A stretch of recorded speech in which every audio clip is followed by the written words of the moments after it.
டே 8ங்க. இட்லிக்கு அரிசி ஊற வச்சுருந்தேன். ஸோ ஈவினிங் வந்ததுலேருந்து அப்படியே விலாக் எடுக்க ஆரம்பிச்சிட்டேன். ஒயிட் இட்லிக்கும் ஊற வச்சுருந்தேன். அதுக்கப்புறமா ப்ரௌன் ரைஸும் ஊற வச்சுருந்தேன். ஸோ ரெண்டையுமே சைடில் போட்டு விட்டுட்டு அதுக்கப்புறமா மேலே ட்ரெஸ் சேஞ்ச் பண்ண போயாச்சு. மேலே போனால் மேலே வேலை, கீழே வந்தால் கீழே வேலைன்ற மாதிரி இருந்துச்சு. மக்கானா சீட்ஸ் வந்து ஈவினிங் ஸ்நாக்குக்கு இன்றைக்கி எடுத்துக்கிட்டேன். அது எப்படி எடுத்துப்பேன் அப்படின்னா, அப்படியே பவுலில் போட்டுட்டு ஜஸ்ட்டு 30 செகண்ட் சூடு பண்ணேன் அப்படின்னா நல்லா கிறிஸ்பி ஆகிடும் அவனில் வச்சுட்டு. ஸோ அந்த மாதிரி தான் நான் பண்ணிப்பேன்.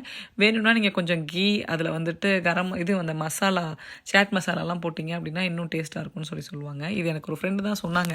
ட்ரை பண்ணதுலேருந்து எனக்கு ரொம்ப பிடிச்சிருக்கு. நான் ப்ளைனாகவே சாப்பிட்டுக்கிறேன். மேலே போனால் மேலே வேலைன்னு சொன்னேன் இல்லையா, 2 லோடு துணி மடிக்காமல் இருந்துச்சு. அது எல்லாத்தையும் மடிச்சுட்டு இன்றைக்கி 10,000 ஸ்டெப்ஸ் எப்படியாவது இன்றைக்கி நடந்துடணும்னு சொல்லிட்டு எங்கள் வீட்டை சுற்றி அப்படியே நடந்துகிட்டு இருந்தேன். ஈவினிங் ஒரு 1.5 மணி நேரம் நடந்திருப்பேன் 10,000 ஸ்டெப்ஸ் வரதுக்கு. வெளியில் நடந்தேன்றதுனால பெருசாக ஒன்றும் ஸ்வெட்டிங் ஆகலை, பட் வேர்வை வந்துச்சு ஓரளவுக்கு. ஸோ நான் நேற்று சொன்ன மாதிரி இன்னும் 21 டேஸ்க்கு விளக்கேற்றணும்.